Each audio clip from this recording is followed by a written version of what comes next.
Session 13 with Dr. Said, the SOC tools on my screen, unifying the NDR, EDR, a brave new digital scene. Now the XDR horizon brings AI to the fight, with automated threat response, turning darkness into light. Yeah, the future of protection's looking bright, ooh, turning darkness into light.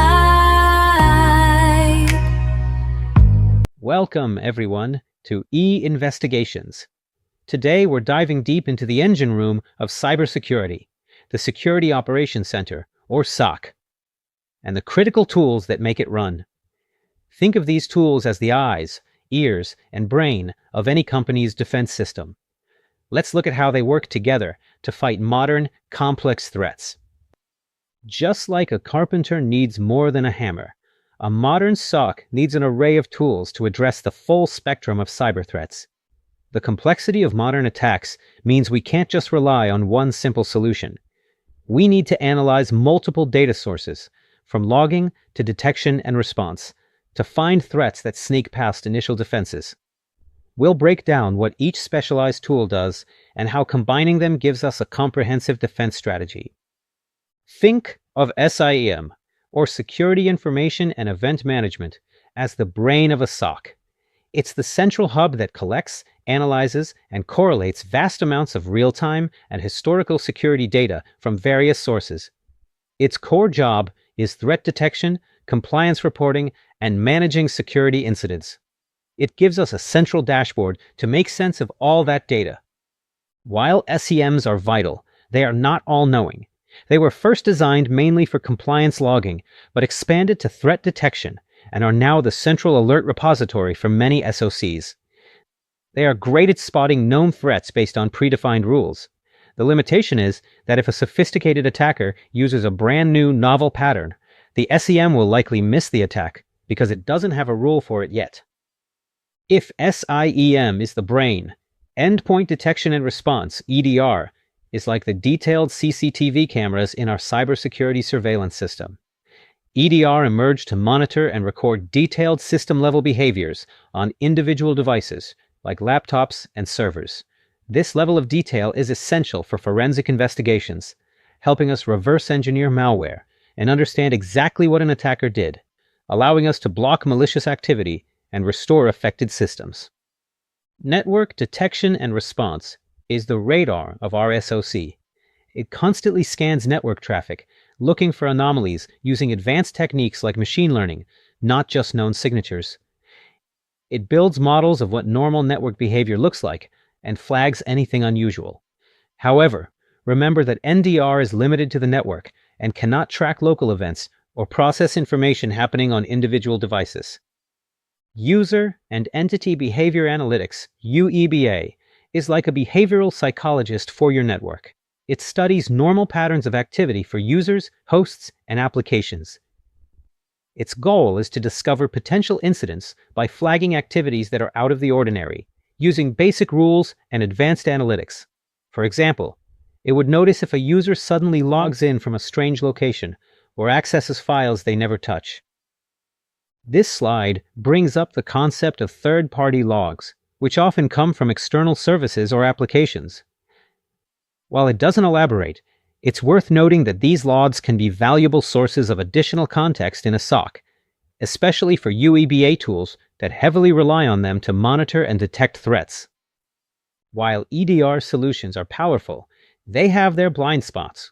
They can't see everything, especially for devices where agents can't be installed, like IoT devices, network switches, or cloud resources. That's why tools like NDR and UEBA are so important. They use machine learning to identify previously unknown attacks by recognizing unusual traffic and behavioral patterns, something the rule-based SIEM systems typically cannot do. Layering all these separate, one-dimensional tools can add significant expense, create potential blind spots, and require a lot of manual effort for analysts. That's where Extended Detection and Response, or XDR, comes in. XDR is like having a multi-lens camera. It's a new category that uses machine learning to combine the capabilities of SIEM, UEBA, NDR, and EDR for a more holistic, integrated, and comprehensive view of the security landscape. Now, we pivot to the exciting intersection of machine learning and cybersecurity. NLP and cybersecurity is like having a bilingual translator who can understand both human language and machine data. We are looking at ML-driven root cause analysis.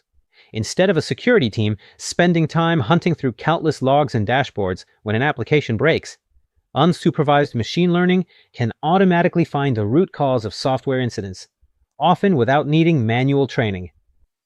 Continuing from our last discussion, NLP and machine learning can be applied in various areas of cybersecurity, not just in root cause analysis. It's a versatile tool with broad applications that we will explore over the next few slides. Taking a specific example, a system like Zebrium acts like an automated detective. It uses unsupervised machine learning to sift through log streams and find clusters of correlated anomalies that point directly to the root cause of a problem. What's remarkable is the simplicity. You install a log collector, and the platform can achieve accuracy within 24 hours. The first step in this process is log structuring and categorization using machine learning. Think of log structuring as organizing a messy room. Unsupervised machine learning automatically categorizes log events by type, making it easier to find what you're looking for later. This continuous improvement and adaptation to changing event structures forms the foundation for accurate analysis.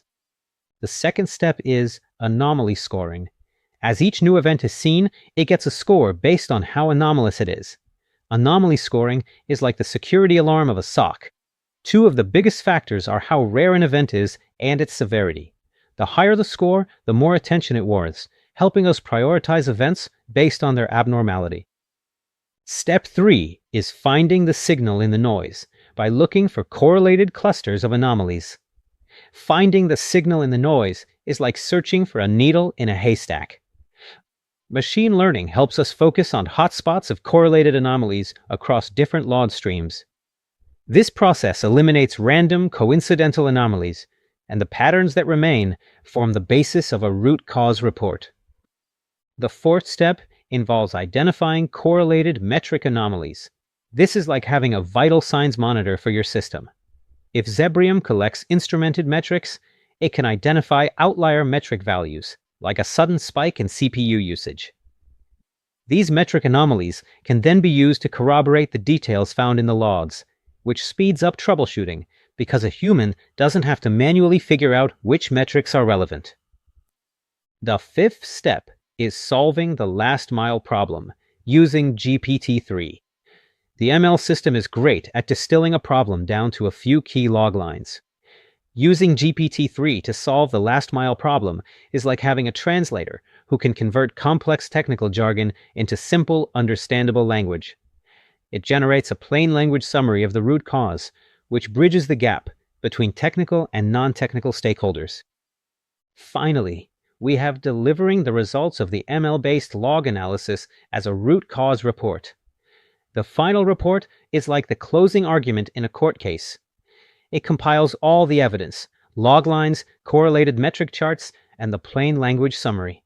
This report can then be delivered automatically to an incident response tool or viewed in the system's UI, presenting a clear and comprehensive picture of what went wrong. Academic research, like the 2017 Deep Log paper from the University of Utah, adds theoretical depth to our practical understanding. This paper discusses using deep learning to detect log anomalies, similar to the Zebrium approach, by applying machine learning to parse logs into event types, which significantly improves accuracy. It's about enhancing your skill set with a strong theoretical base. These demos are your lab experiments. I highly encourage you to watch the provided videos, especially the one that uses CNCF chaos engineering tools to intentionally break an app, and then explains how the machine learning works to find the cause. Seeing these tools and theories in action complements your classroom learning immensely. These blogs offer additional reading material to deepen your understanding, particularly concerning the use of GPT-3 for plain language root cause analysis. They are supplementary resources that provide extra information and real-world examples of how this technology is being applied today. And that brings us to the end of our deep dive into the SOC tools and the power of NLP and cybersecurity. I hope you found today's session engaging and that you now have a clearer understanding of how these powerful technologies work together. Keep practicing and exploring these concepts. Thank you for joining me, and I look forward to seeing you next time in EInvestigations.